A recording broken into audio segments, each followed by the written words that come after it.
were doing this, I found your Instagram and was just like so excited to chat with you. I've also realized I think you're the youngest. I know you're not technically a grandma, right? I'm not a grandma at Okay. all. Well, you're my Um, youngest guest by quite a long shot, so I appreciate you being here. well, that makes me feel unique because I'm usually everybody else's oldest person. No, no. Um, but no, I'm not a grandmother, and actually not expecting to be a grandmother. And I was just talking about that with one of my students today because I said there's a lot more couples these days that are choosing not to have children, and therefore there's probably a lot more people of my generation that just sort of assumed they would be grandparents, just like we assumed we would be parents, and now we're not. And is that a good thing or not? And so, anyway, it was an interesting conversation. Yeah, that's a very interesting cover. At least you have your bird. Do you have one bird?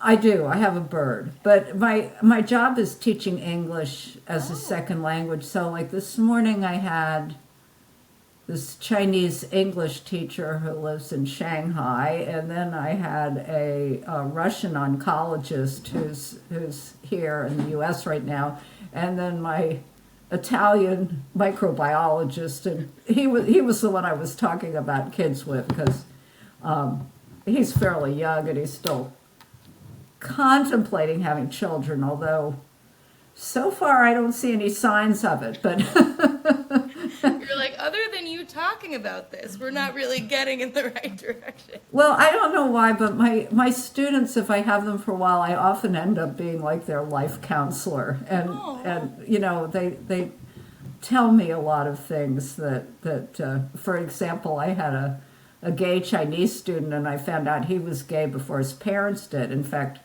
several years before his parents did, because he was, in fact, he got married before he told his parents. So, because how it's not going to, wonderful that he had you to talk to. yeah, well, in some cultures, it's not considered really good news. I mean, it was sad. His father had already bought like this whole supply of wine for his wedding. Um, Oh my um, goodness. So I have not seen him for a few years. I'm assuming he's still married, but people come and go. But the students that I have a long time end up um, getting to be more like friends. That's so nice. I have a similar, I do Spanish lessons Hmm. like 2 hours a week with this woman, Yazeli, who lives in Venezuela. And this morning, like, it really does feel like a therapy session sometimes. And I'm like, I think I talk, like she's just like, tell me Yeah, about your family. And then you just get into it. And exactly. Well, and I mean, you have to talk about something.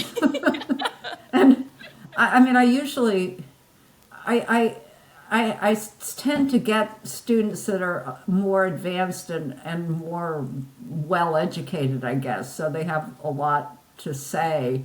yeah, Um, Although I must say, my poor Italian student he's still struggling, but like his thoughts are so profound, and I feel really sort of frustrated for him because he has a lot of trouble finding the words to yeah.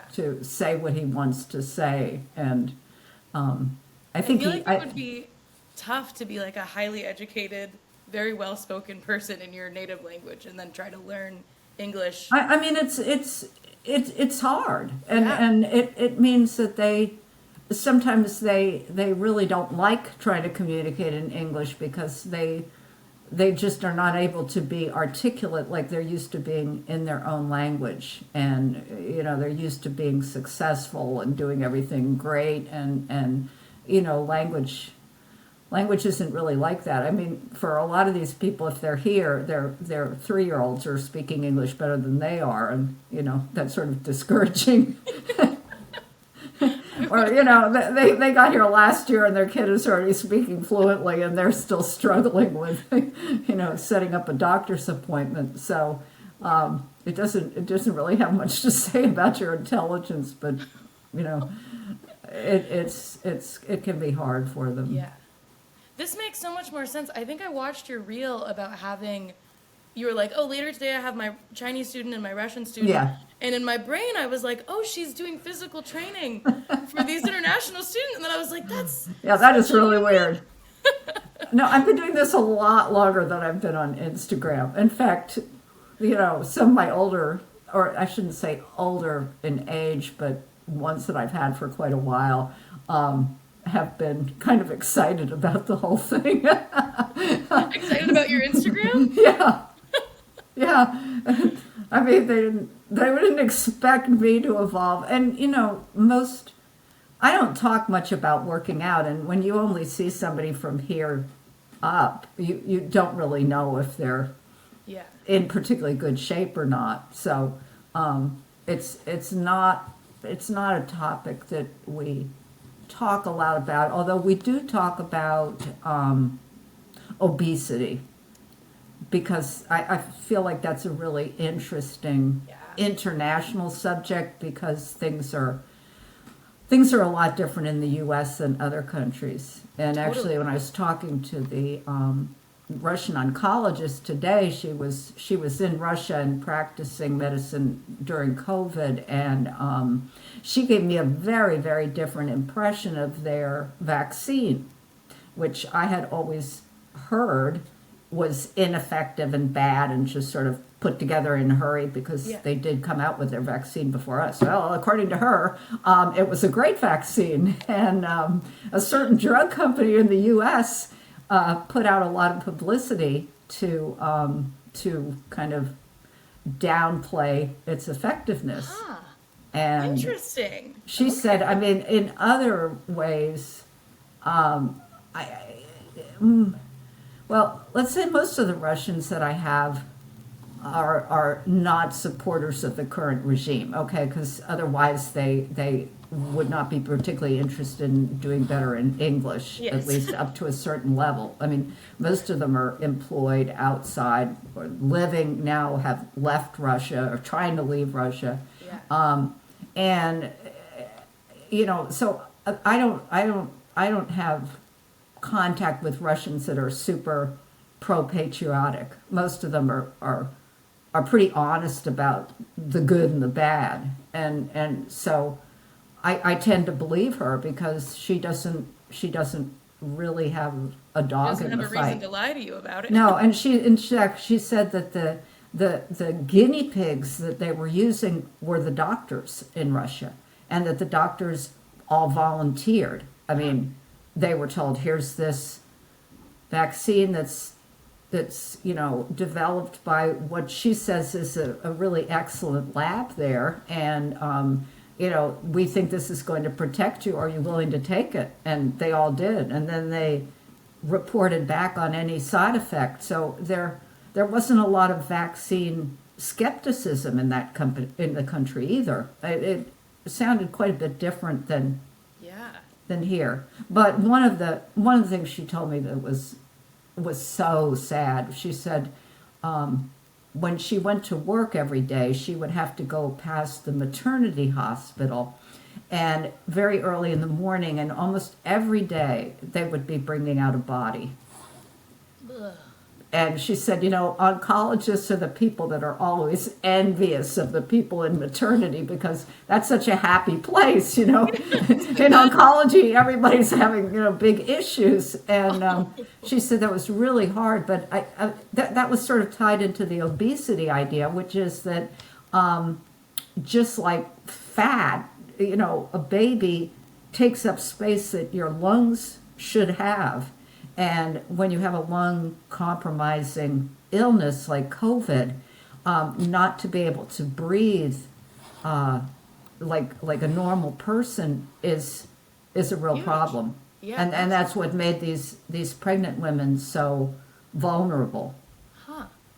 So another thing I had never really I learned something every time I teach, I bet you do. I bet you learn about all kinds of parts of the world and professions and all kinds of everything. How did you get into tutoring English to highly educated people? Well, I got a master's in city planning long ago, and worked as a writer. And then when I had children, I homeschooled them for a long time. I homeschooled them until they went to college, and I Oh, had three of them in 5 years. So that had to be a I lot. always tell somebody, well, I didn't do that much. I just homeschooled, you know.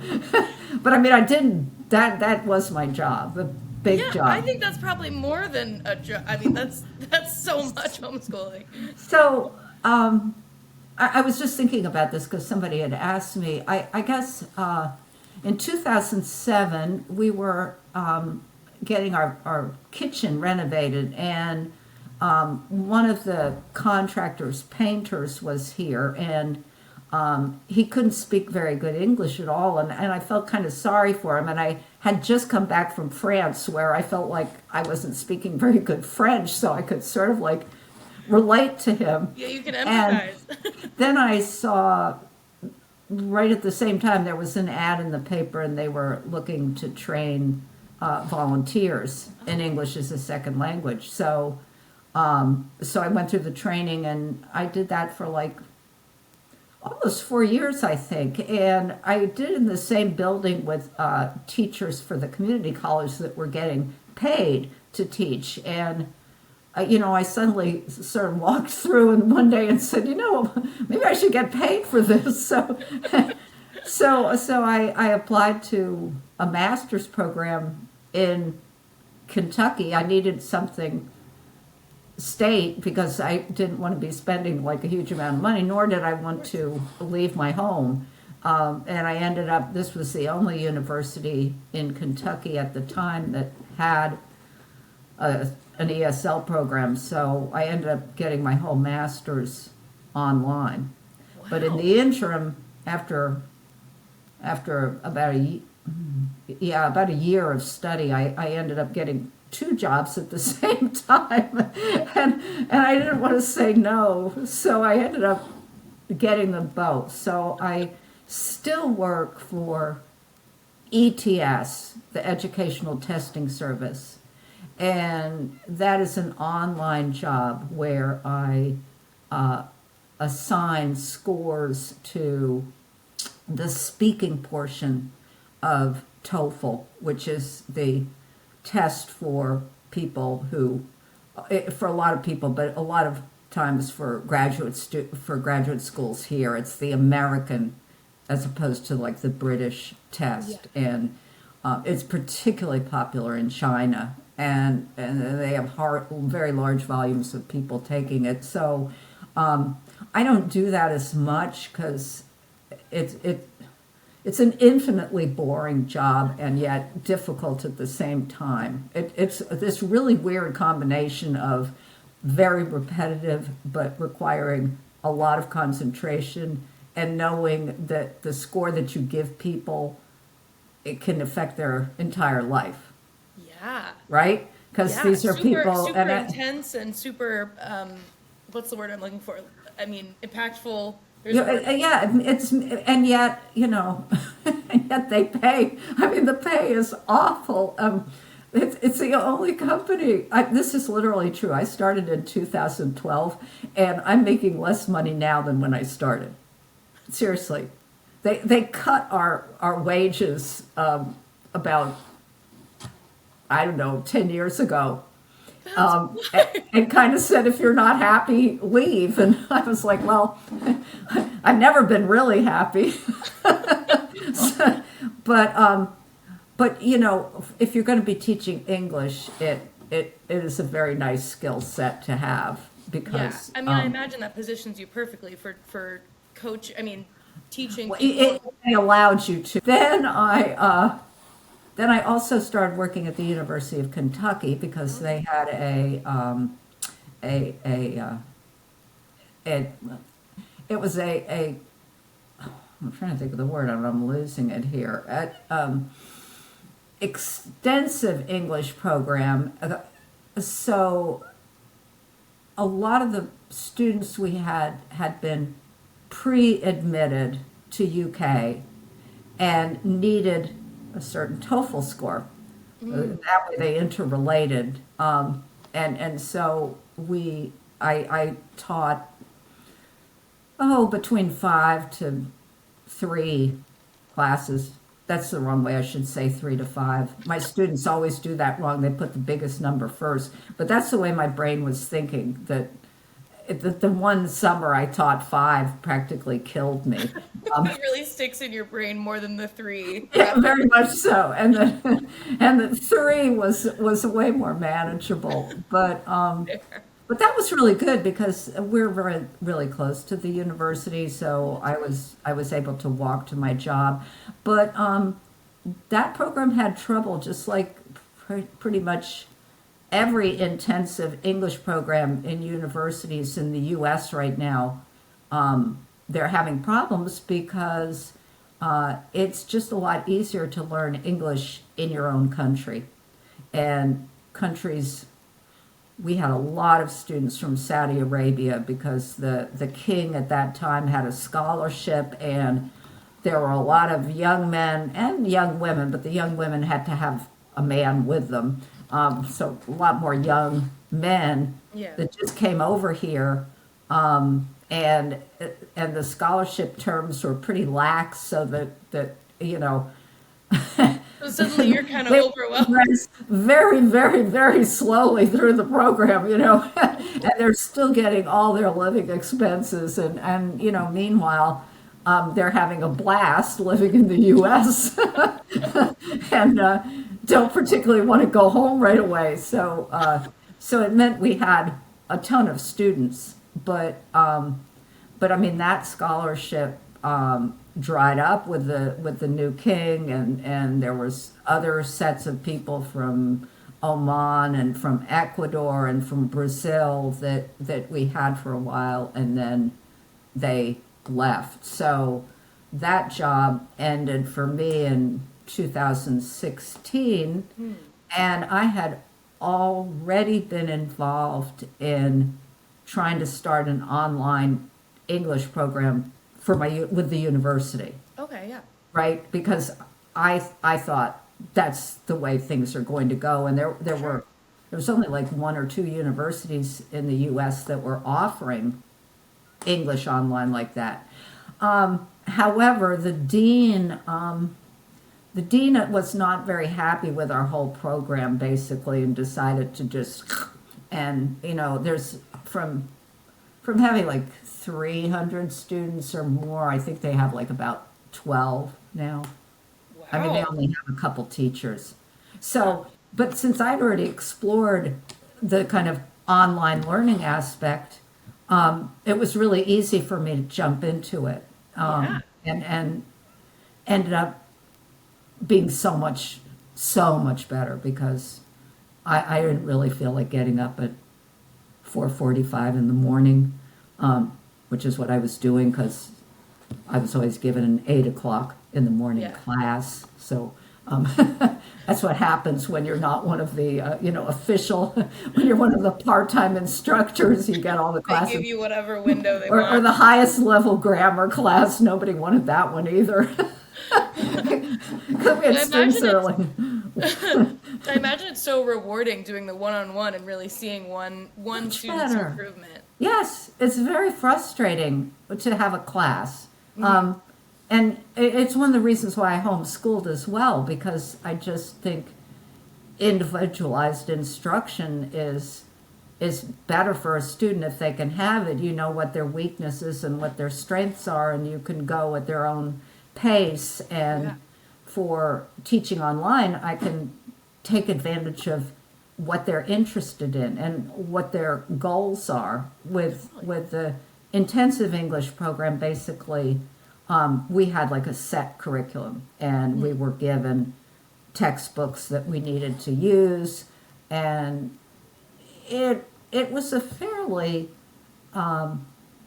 they gave the teachers a lot of independence. I'll give them credit for that. Yeah. It wasn't when I first started looking at online stuff, they had particularly for children, they had programs where the company would give you all the materials and give you your lesson plan, and you were just supposed to come up with a puppet or something that says, "Hi, I want to learn English," and actually most of those programs are now gone because the Chinese government made them illegal for actually a very good reason. What was happening was it was not leveling the playing field for students.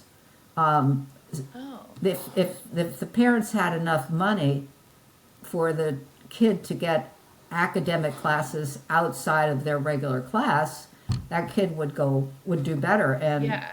they're incredibly competitive there educationally. The pressure on children is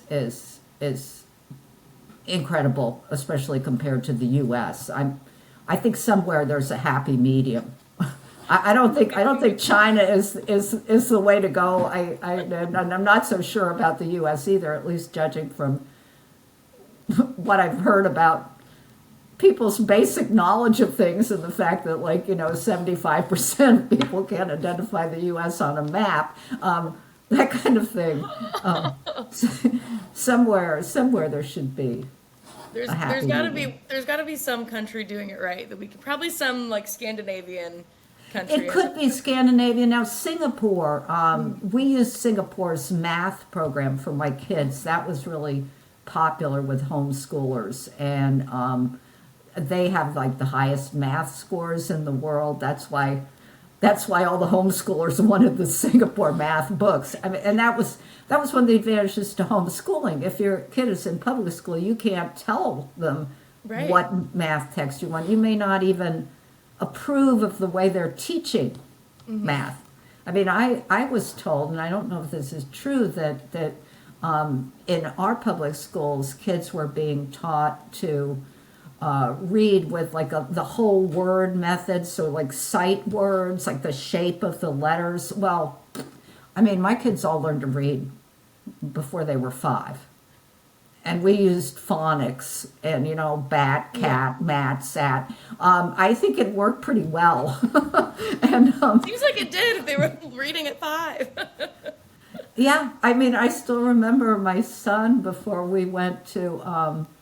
he started kindergarten, we were at the public pool and he read, "No food on deck." And you're like, this is Yes, working. yes. I think because he was number 2. I thought, well, maybe number 1 is just really smart, but but number 2, and then number 3, who had trouble with his ears for a few years, so he was quite language delayed. I thought, no way, no way, but he did. I mean, That's foolproof then. If you have 3 out of 3 reading at 5, I think you're golden. it is way easier to teach reading than potty training. That makes a lot. I have twin nieces that are 2.5, and so Oh potty gosh. training seems really hard. I mean, the pressure, because we wanted our kids to go to preschool, and that started at 3, and they were all summer babies, so they were young. And man, I was like, you gotta do this, kids. I want to get rid of you for a few hours. Oh my goodness. We went through a lot of M&Ms. Yeah, that seems to be the way. Just rewards and treats seems to be how it happens. Well, I'm so curious. Have you always been interested in fitness your whole life? No, no. okay. In fact, well, I liked being active when I was a kid, and I liked gym class very much. And I went to a small public school, so gym class, I really liked the guy, the gym teacher. He was Mr. Stout. He was so nice, and I still am Facebook friends with his son. But it was just a really nice atmosphere, and I felt, I was kind of a tomboy, and I felt pretty physically able to do stuff. And then in 8th grade, there was another issue, and that was that I was boy crazy, and that my parents were really wanting me to go to a good college, so they decided that I needed to go to an all-girls school, private school. And that was in 8th grade. And in the summer before I went to 8th grade, we were in England for the summer, and I was playing catch with my father, and I came down on my knee really badly. and therefore, like the whole first semester in private school, I was not supposed to do anything. So, and they were playing field hockey. I had no idea how to play field hockey. Lacrosse, I mean, nobody played lacrosse, right? I mean, Yeah. They're and, not public school sports. no, no. I mean, I was good at kickball and maybe a little softball, but Yeah. and there were certain things that absolutely I feel like traumatized me. I mean, gymnastics. We had gymnastics in public school. We had the horse, and which is a pommel horse, and I actually thought that was kind of fun. But when it transitioned to private school, they were like instruments of torture and humiliation. And one of the worst things was they had ropes, and you were supposed to Like where climb you the climb rope. up it? Yeah. Oh, I mean, I would love to know if I am now capable of climbing a rope. I suspect I'm not, but I I was definitely gonna was. say I would suspect you are. Well, and it's possible that I could now, although I have my wrist thing right now because I Right. sprained my wrist. I don't know if my grip strength is quite there. Also, I'm terrified of heights, so Oh, even getting up to the top of the gym ceiling would have been a stretch. But there's nothing like sitting around a whole circle of girls in their little uniforms watching you keep slipping down. I mean, and it's it, burning your hand, like your skin. It was yes, just, yeah. yes, yes. No part of it is enjoyable. And there was a lot of emphasis on sports. So I was smart. I was smart, but the girls that were popular were smart and athletic. I mean, you needed to be Gotta have both. athletic to feel so.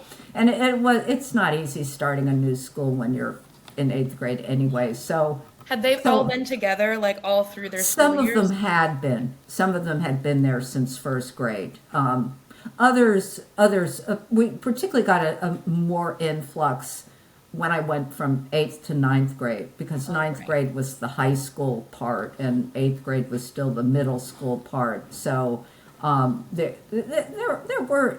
I mean, I don't have a really good excuse, and I won't say I was hugely unpopular. It's just that I sort of went from being the queen bee of public school to the mouse in Makes a lot private of school. sense. I don't really have super good memories of school.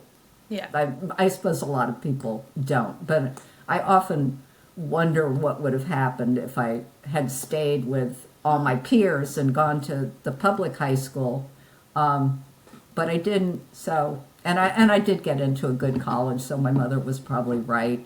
Just It all worked out. Was that a Harvard or Brown? I Brown saw is that in where I your went undergraduate, and Harvard was where I got my master's in city planning. So, Amazing. Did you study city planning at Brown as well? I didn't. In fact, they didn't even have that as I was a English major plus I double majored in psychology Oh, okay. because for some reason I thought, oh, maybe I'll be more employable in psychology. I'm gonna laugh. Others are equally unemployable unless you go to I imagine graduate they both school. kind of serve you well now, though, with the It language all always comes together, I think. Yeah. However, I mean, maybe that's sort of old people's advice, but I think as you look back on your life, you see that there were lots of threads that looked completely different from each other at the time, but at the end, it all sort of makes sense, Yeah, right? I love that. So, yeah. Let's see. We were talking about something now. The athleticism. Oh, fitness. Yes. Yeah. So in high school,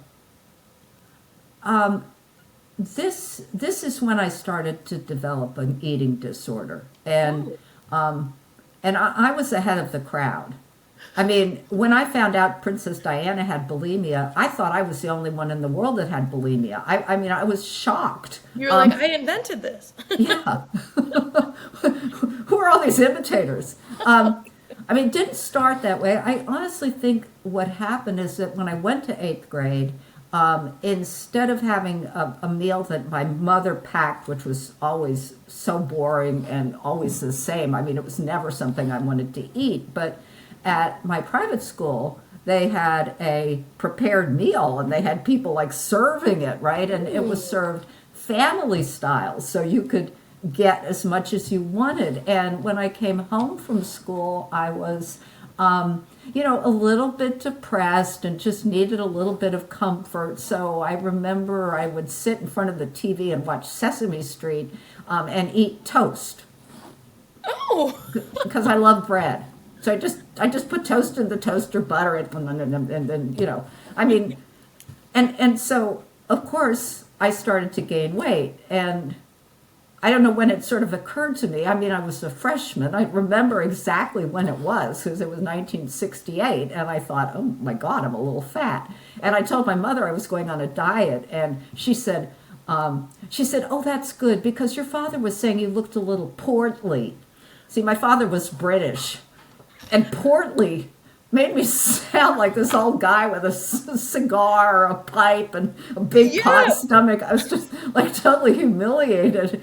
My mother had her own issues with. She was never overweight, but she was always watching, and there was no body positivity back then. right. People complain about what it's like now or what it was like in the early 2000s.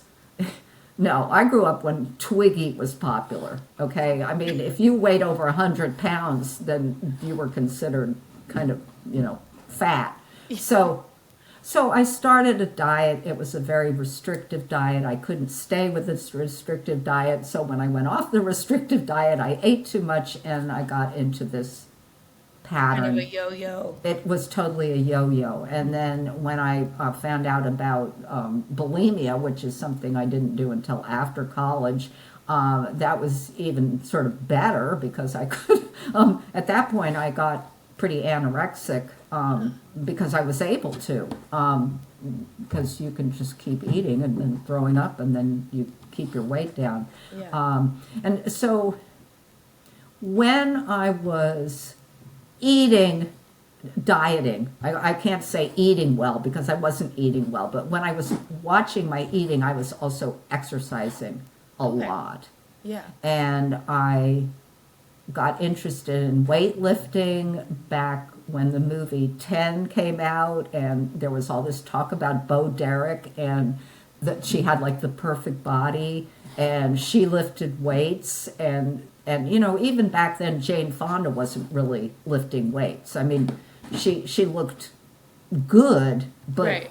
she It was like aerobics more so, right? more aerobics, and yeah, you weren't supposed to have like a bulging muscle. Right. That was not so. So I can remember when I was in Harvard, I went to someplace in Harvard Square and I bought two 10-pound dumbbells, and we rented a house that was like at the top of this hill. And I took the bus back from Harvard, and then, I had this long walk up the hill. And I had these two dumbbells in these slippery plastic bags. And I still I remember. didn't think that this was going to be the workout. I thought later it would be dumbbells. And they seemed so heavy to me back then. Just like now, it's not much of anything. So what happened? Well, once I got pregnant, the eating disorder was gone. I was sensible, but that wasn't to say I didn't occasionally diet. I mean, my weight fluctuated some, but it didn't go to extremes. And again, this is very vivid in my mind. It was in 1999. My weight was up, pretty up, about as up as it was going to be, except for being pregnant. And body positivity actually was just coming out then. It's been around longer than you'd think. And there was a book I got from the library that, something like, You Can Be Fat and Happy. Okay, so I read the book, and I seriously just remember sitting down thinking, can I be fat and happy? Like, it's like, I'm not Like happy the it's way I really a am now. new thought. Yes, Yeah. can I just accept this and not keep wishing I was some other way? Or, and I came to the realization that I could not do that. So at that point, I said, and nobody really told me this, so they all talk about it now, but they didn't talk much about it then. Diets were the thing, and I knew that I had tried diets. I Yeah. didn't want to do another diet, and so I just told myself, I'm not going to go on a diet. I know what the right way to eat is. I know how much I'm eating. I know the foods I shouldn't be eating. I'm not going to go to extremes. I'm not going to restrict because that'll just make me want to eat more of the bad stuff. I will eat the way I think I can eat for the rest of my life. And Yeah. that was it. Amazing. That was it. I mean, I fluctuated some, and I think the last few years, what's really helped me is to weigh myself every day. It's very easy for the weight to go on and up, especially like holidays and stuff like that. And when that happened a few years ago, my weight was up about 15 pounds. It took me forever to get rid of that. And I thought, I never want to do that again. Never, ever. And the only way to make sure I don't is just to get on the scale every day. Yeah. And if it goes up at all, I have to cut back for a day. Yeah. But once I started getting my eating under control, then I started exercising. So I had always walked on and off intermittently. I had friends in the neighborhood that I walked with, but at that time, I didn't have anybody I was walking with. So I just started going by myself, and then I started running. And then my husband said, you should probably lift some weights or you're going to hurt yourself running. And I had the TV on one morning and I changed the channel and it was Denise Austin and she was lifting weights and I was like, well, wow, I can do that at home. Because I going to a gym was not a really good option for a homeschooler. Right. And my husband was a lawyer. He's still a lawyer, but I mean he was practicing law. He was very, very busy.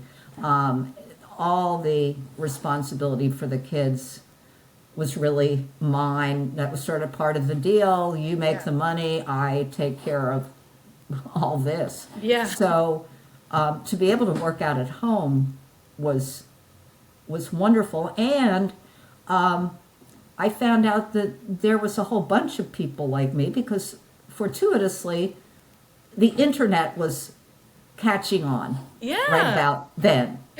And, you know, it was a little antiquated compared to now, but there was a possibility of finding other people who were exercising at home. VHS was becoming less pricey. I mean, when I started, like there was VHS tapes that were literally $50, if you can believe it, for one exercise tape. Oh my I mean, you know, there's no YouTube. There's very little.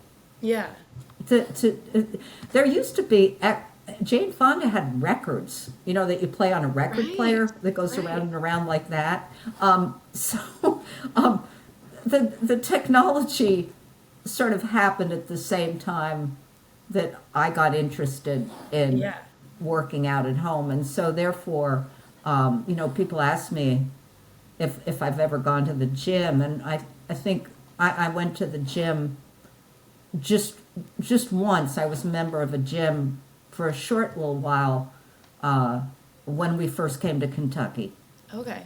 And I used to swim indoors. I did that when I was at university, and I did that for a while at the local Y, but stopped after I started working because swimming, I love swimming, but it requires a lot of preparation It's a before whole and production. after. Then you got to shower and change and bring the clothes and Yes. blow dry your hair. Yes. It's a whole And thing. if you're working, that's really hard to to find the time. And I know it's stupid, but like I always had to wear goggles, right? Because I had contacts, and these goggles would mark my eyes like little the raccoon. entire day. I would look like a raccoon, and maybe nobody else cared, but I felt very self-conscious. So It's a part of it, you know? It's a part of the whole thing. That is one thing that occurred to me about your content is you make everything so accessible, talking about like finding the classes on YouTube and like working out with the chair and just everything you did. I was like, she's making this so like you can do this today. Like, well, it's people just- can, and that's the thing. Like when the pandemic came, that's when I started posting my workouts online. I think I might have done one or two before that, but suddenly there are all these people that are complaining that they're not going to the gym and they can't exercise, and it was so hard to buy dumbbells because everybody was buying dumbbells. Well, here I am at home and nothing has changed, nothing. I have everything I need. And there's one workout in particular, Kathy Friedrich, who I love, and she had I had been subscribing to her streaming classes. She was shooting live classes at her gym once a week, and then they would be available for us to stream. Well, everybody wondered what was going to happen during the pandemic because she had to close her gym, and she ended up recording all by herself in her dark little gym with her little film crew wearing masks, and I was so touched by that. I mean, it's like it was a godsend, and she'd just say sort of funny little things about like, well, what do you think, room? And then she's like, oh, okay, maybe.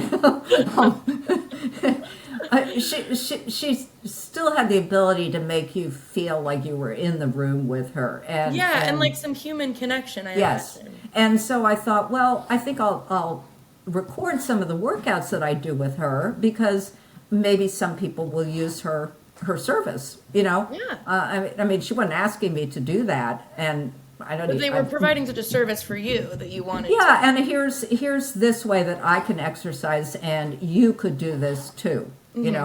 So I got into the habit of doing that, and I don't know. I remember the exact day, and of course I can't remember the year. It's okay. A couple of years ago, I just thought I'm just gonna post something every day.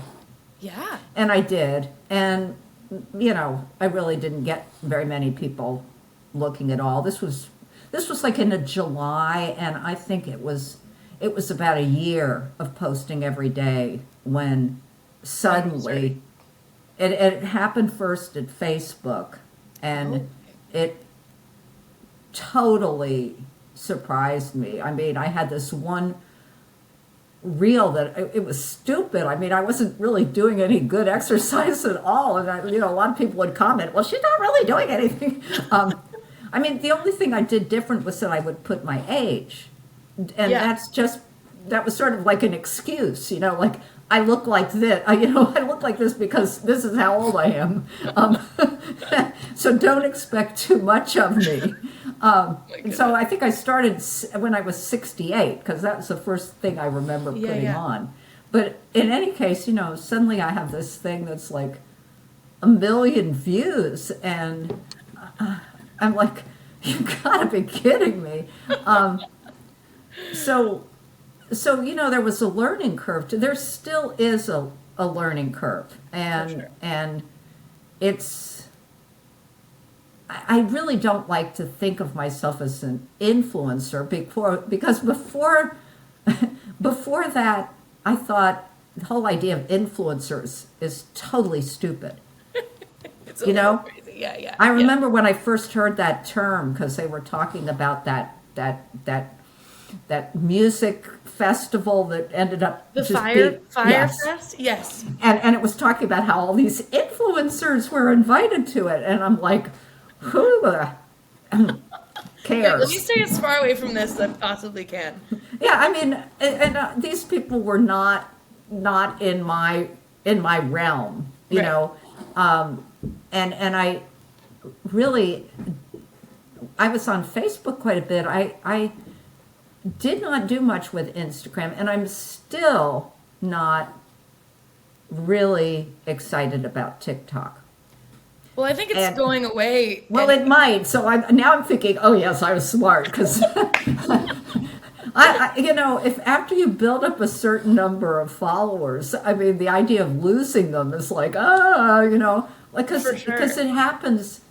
It really just happens by chance if you're not somebody well known. Right. There are people out there that, it's crazy how many followers they have. And I've never even heard of them before. And how did I find them? Again, Yeah. just sort of randomly, the algorithm throws me somebody. So I realize how sort of chancy it is, and that once you have followers, you want to keep them. Right. You kind of want to take care of the group you've got. But things like, I mean, one thing that took a while to get used to was criticism, and there was one reel in particular where I have to admit the sun was coming in. I looked wrinkly. I mean, I'm looking at my legs now and I'm thinking, ugh, but hey, that's the way I am, and if it bothers people, they shouldn't look. Yeah. And then people say, but if you post it online, people should say just what they want to, which I don't necessarily agree with, because I think there's always room for being polite. And Always. the comments, I mean, it would be in both sexes.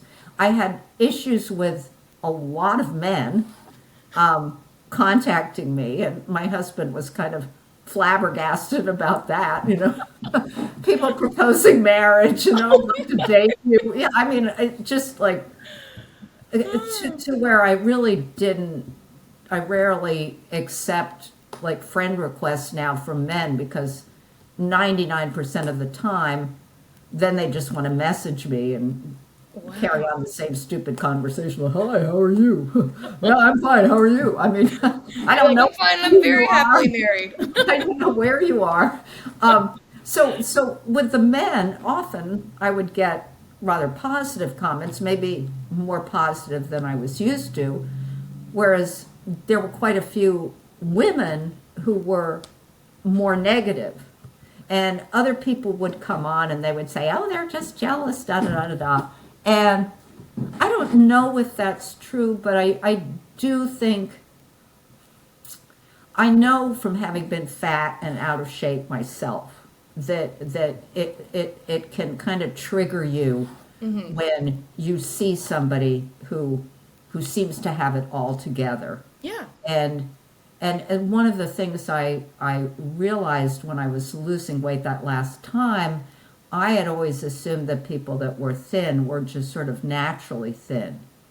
And I started to talk to people who were in good shape, and I found out that actually they were careful about what they ate. And it took an effort, and it didn't just happen because you're genetically blessed or whatever. Yeah. So it may be that, I mean, I do understand that at my age, there's a lot of variation in sort of how well preserved you are. And probably a lot of that is privilege, because I have had a privileged life, and life circumstances. But there's also effort involved. Yeah. And maybe also just what you happen to value. I mean, if I was a grandmother of 8, I may not care. All my kids maybe want me to be a babysitter, and I don't have time to exercise, and I wouldn't want to, because that's that. But maybe fitness is selfish, but I mean, it does have benefits physically and for me mentally, and it's just something I enjoy. Yeah. And I think not selfish when you can show up more for the people in your life because you're healthy and active and mobile and all of those things. I mean, I think it makes a difference for Totally. my kids, I hope. I'm sure it I mean, does. they're all relatively fit and healthy. Although again, I feel like you have to be really careful because my relationship with my mother was very tense in that regard. I mean, my mother, I would go off, to college or wherever after I got married. I didn't come home, more than once, maybe 3 times a year. And, my poor mother would never know what to expect. Like, was I going to be fat Hilary or was I going to be like bone thin anorexic Hilary? Oh, boy. And she, she unfortunately was kind of like, oh, you look so good when I'm like, weigh 110 pounds, and which wasn't Right. probably the best reaction.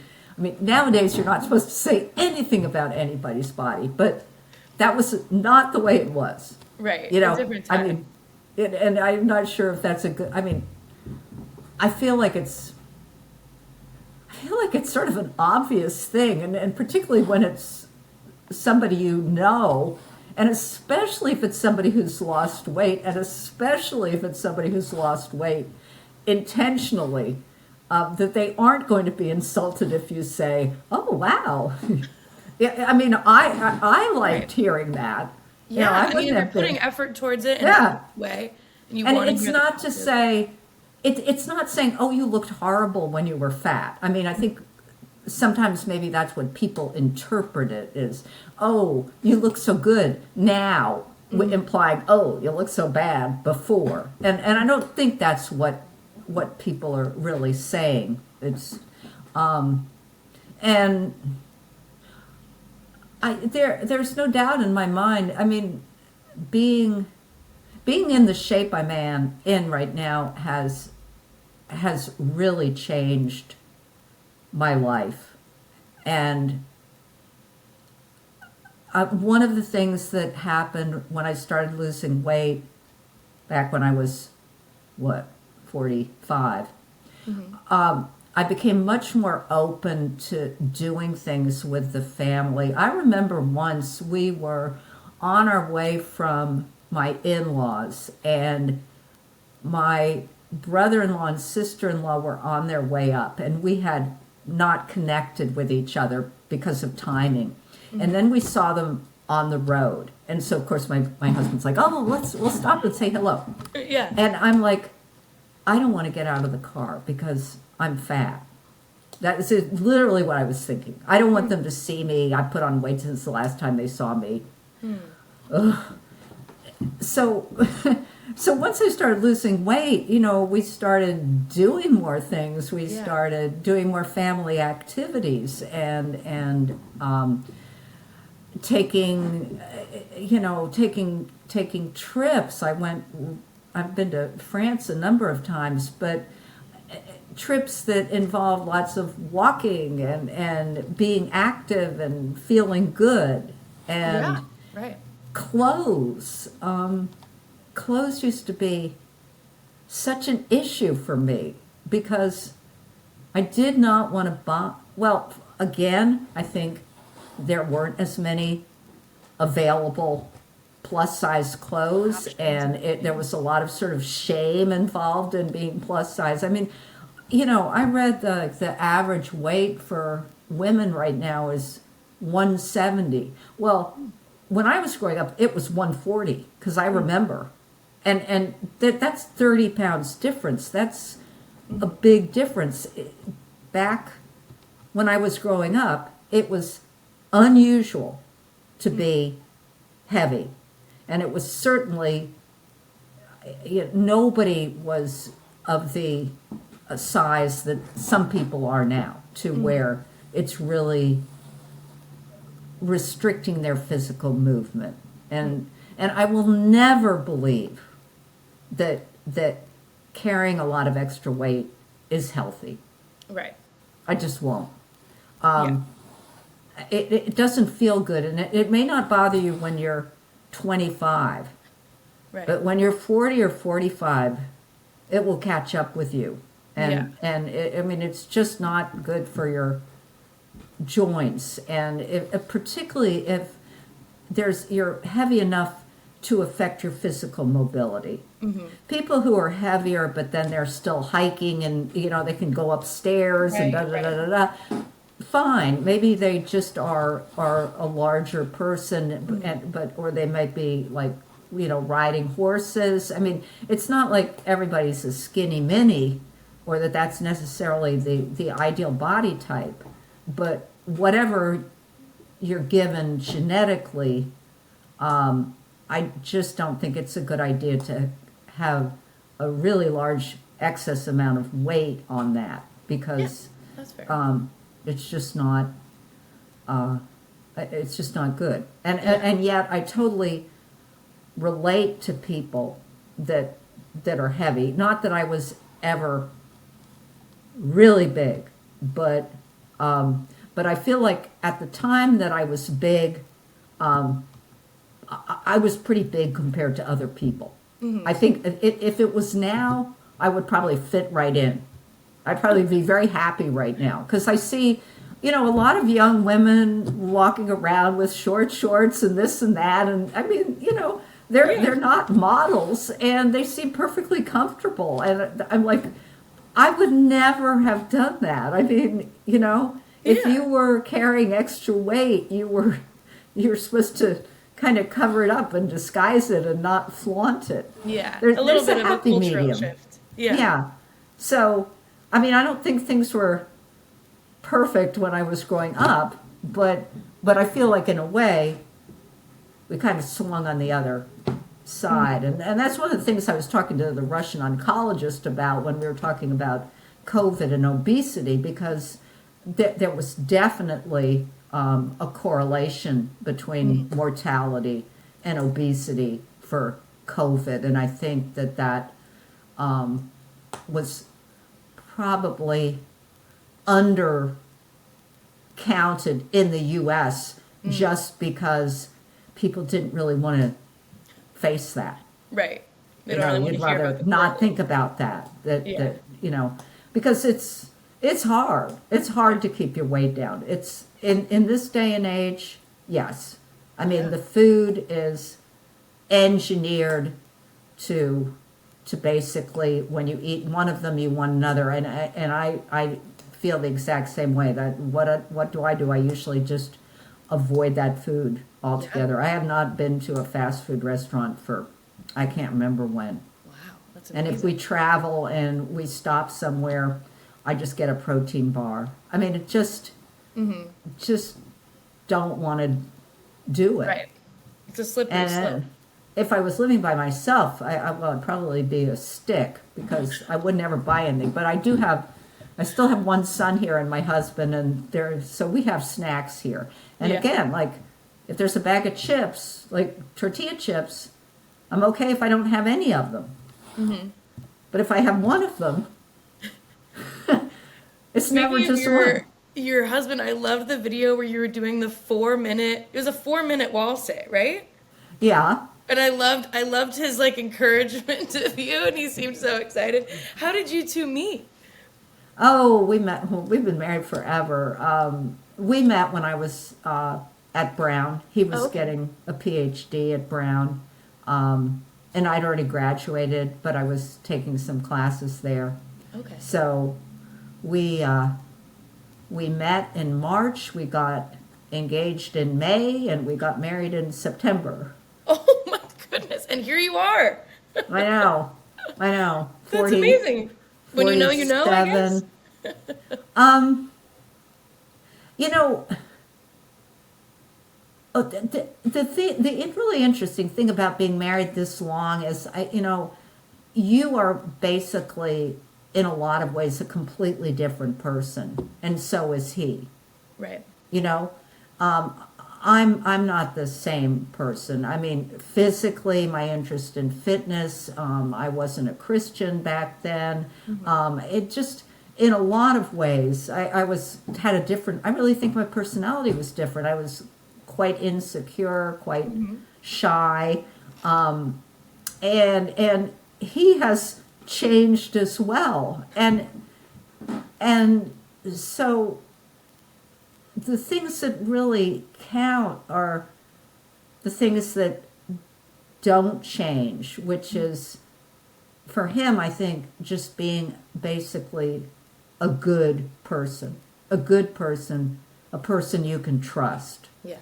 That's okay. And all the other stuff may change a lot, and sometimes you may not be thrilled with all those changes, and sometimes you may feel like you don't want to stay with that person, and it's not like we've had a perfect marriage at all. It certainly had ups and downs. I think it was the whole time that he was practicing law, we were having difficulties because just like for my father, it was a very stressful, high-pressure job. And when he came home, he would bring work home with him mentally.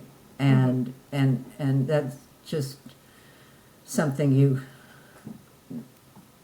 have to get used to. But it's so much better since he retired that it's kind of hard to quantify. I mean, I used to think I hated the idea of him retiring because, I was used to staying at home with the kids and doing exactly what I wanted. And I thought, oh, when he retires, he's going to be here and he's going to be in my way. And no. Instead, I'm complaining because he's always going out somewhere. See, he's used to not being at home. So he feels restless when he's home. I feel happy being home. Yeah. And even more so after the pandemic. I'm really very obviously grieved at what happened to people. Right. But for me personally, the pandemic was wonderful. Because I realized that it gave me an excuse not to do all the things that I often didn't feel like doing. Yeah. Like, I used to be super duper involved in my church, and, I was a Sunday school teacher, a deacon, an elder, nobody can go to church. Okay, and you're not a bad person if you don't, right? Like, it's good okay not to go to church. Yeah. Or like it's you don't have to go to the library, or I don't have to go in a store. I mean, I think I've been to the mall maybe 1 or 2 times since the pandemic. Yeah. I sometimes wonder if I'm not a little claustrophobic or whatever that thing. Are you afraid of strangers? Agoraphobic? Yeah. I mean, I don't think I am, but I can see a tendency to just sort of like to be at home where I'm comfortable.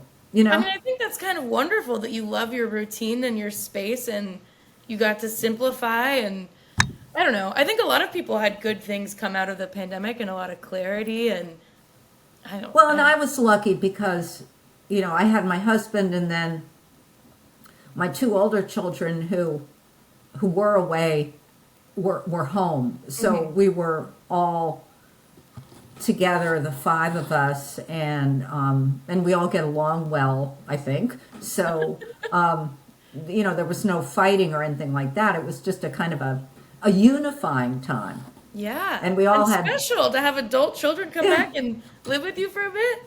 And when you all have this like sort of common paranoia, I mean, it's not like we didn't discount the severity of the pandemic. I mean, Right.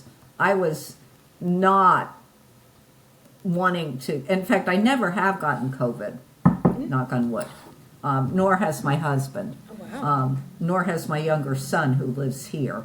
None of us have. But, I can remember, fantasizing about, lying in the hospital and then there not being any beds and having they put me on the floor and like gasping for air.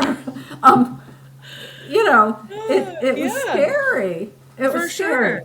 I also feel like there was like a unity. Like sometimes I really, I don't know if miss is the right word, but like in the very start of the pandemic when everyone was watching Tiger King and there were just kind of some cultural moments that everyone felt quite unified and like, Yes. I don't know, there was something about like we're all in this together that, I just be doing agree. this. I agree, and it's too bad that basically we lost that pretty much.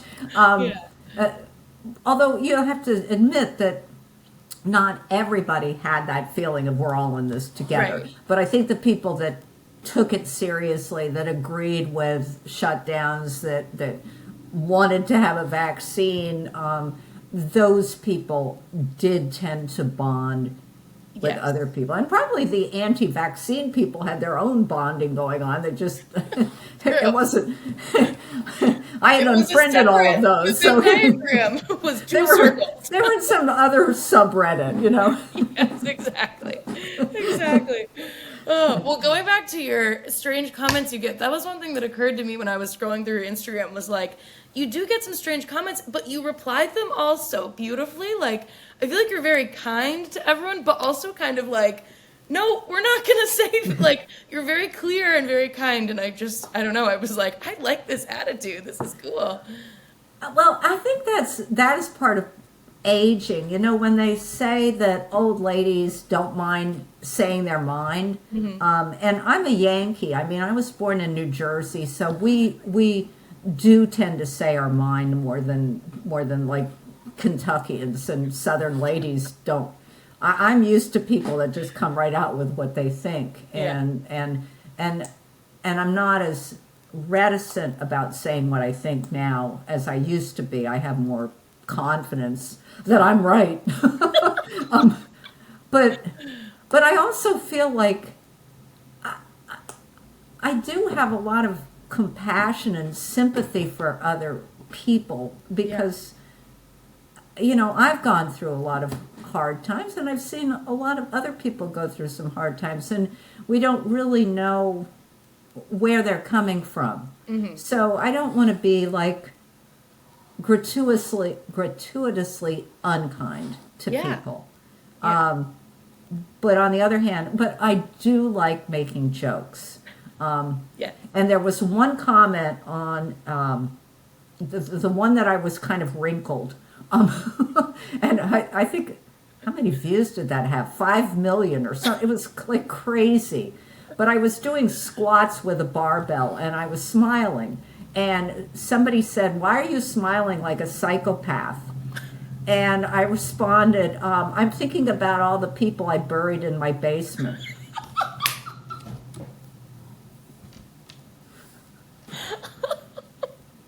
That's a perfect response. And then some people took it seriously. I'm like, oh. It makes sense that you're from Long Island. My dad was born in Oyster Bay, or he was born in Troy, but he grew up in Oyster Bay, New York, and definitely had a very similar sense of humor. And anyway, Yeah, got me. and not Long Island, but New Jersey. However, Right. my mother was from New York, so yeah, there's a, I remember when I had my first baby, and we went to some little clothing shop for little kids down here in Kentucky, and we go in, and the sales lady said, "Oh, like, isn't this cute?" And my mother's like, "No," and I'm like, "Mommy, in Kentucky we don't do that." We're going, "Oh, that is really cute, but I think I like this instead." You gotta play the game a little bit, a little bit. I was like so embarrassed because they just tend to sort of say what they think. But in any case, if I can say something funny or something that I think is funny in response to what people say, that is my preferred option. Yeah. But It's such a great diffuse. I mean, I just don't diffuses the like I moment. don't like blocking people because I have followed Instagram people who block people regularly and who can't take any criticism at all. And I think you have to be open to Yeah. reasonable comments. I mean, I have people that'll say, "Oh, your form isn't very good." Well, I like to Good to maybe it know. is, maybe it isn't, but it's something I'm going to think about. Yeah. Or I think you should, cut your hair this way, or I don't like bangs on you. I mean, it's not like it's insulting me to the core of my being. Right. But these people on Instagram who they not only block people that make some kind of comment, but they go through all the people that liked a comment that was critical and block them as well. And I just find that, you know, At a certain point, it's saying more about the creator's insecurity than the commenters. insecurity or immaturity, because Yeah. I do think a lot of it is just immaturity. I think you get to a certain age and I don't have a thick skin. I'm very sensitive to what really? people think of. Oh yeah, very much so. I mean, I remember it was one of the things growing up that my father always remarked, that I was, my brother was so much sort of tougher, and I didn't like people having fights, and I didn't like being criticized. Not because I thought I was right all the time, but just because I wanted to be the good girl. I wanted everybody to have a good opinion of me. Yeah. And as you get older, you kind of realize that, not everybody's going to have a good opinion of you. And when you have a better opinion of yourself that's justified, because, it's hard to have a good opinion of yourself when you're a teenager, because to be honest, when you're a teenager, you really haven't done enough to show that, Yeah. I mean, Yeah. you may think, oh, I'm pretty, or oh, I'm smart, but you haven't really been through, at least a lot of times, the kind of trials Yeah. that and for me, I guess probably the hardest thing I went through was when my daughter was 7. She developed this disease that required her to have a bone marrow transplant, and we were in the hospital for 7.5 weeks, and we had to be out of the state, actually, because the hospital where she was being treated was in the neighboring state. So my 2 younger boys were separated from me. I was there with her. A very, very, very difficult time. And I think, when you go through things like that, you have a reason to feel, hey, I'm pretty tough, I didn't collapse, like, everybody's like, oh, I don't know how you handle it. Well, the fact is that what's the other alternative? Yeah. If Roll you're a over. parent, or if you're somebody with cancer or something like that, I mean, you're not really given any choice in the matter. You just sort of have to deal with it, and the fact is that most people have a lot of internal strength that they can muster up and deal with things, but it does give you a sense of, if I did that, I could handle this or that. Absolutely. Yeah. My dad passed away of brain cancer when I was 19 and he was 61. So I feel like very young for both of us, but yeah, I feel like going through life now, I'm like, try me. What else you got? Yeah. Like going through that, it just puts everything else into such perspective, and Because it's nothing very seems, unlikely that you're going to go through your entire life having a charmed life. I mean, yeah. things are going to happen, and even if they don't happen, you're worried that they're going to happen, Right. which is sometimes even worse. You keep waiting It's for never the something. stuff you're worried about somehow. You are absolutely right. I mean, this disease that my daughter got was I'd never even heard of it, and yeah, it was not on my bingo card. But Is she better now? Is she all she's good? great. I mean, she was 7, now she's 36. Oh, wow. Okay. Yeah. So she's fine. But she does have it's funny, she had genetic testing recently, and they contacted her, they said, do you know you have 2 DNAs? She has her own DNA, and From she the has her brother's DNA, because her Oh. brother was her donor. Whoa. That's so interesting. I would have never thought about that. Does that I thought she would just have his because the whole point of a bone marrow transplant, I mean, her bone marrow was not working. It's a rare form of anemia that basically me, probably happens because your immune system is attacking your bone marrow, right? okay. So in that case, you're basically lacking anything in your blood Yeah. except fluid, Yeah. because your bone marrow is your little blood cell factory.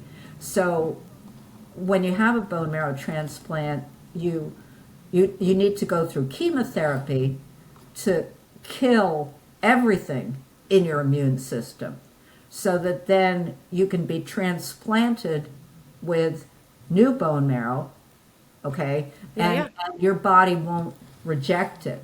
Wow. And the bone marrow that comes into you can attack you. So there's two things that can happen. You can reject it, in which case it just doesn't work and you're back to square one, Yeah. or you end up with a whole lot of sort of chronic problems because the bone marrow that you have in you is sort of constantly thinking Right. that all Trying to this fight other you. stuff in your body is an issue. So Wow.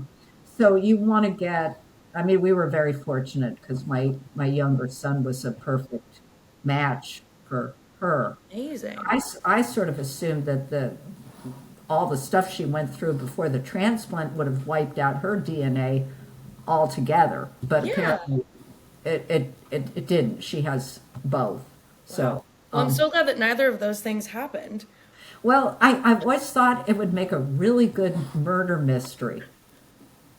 Oh, because your DNA is different. Yeah, they get the DNA, like let's say they got his DNA on the crime scene, but Yeah. she was the murderer. Now you'd have to have two people that didn't like each other.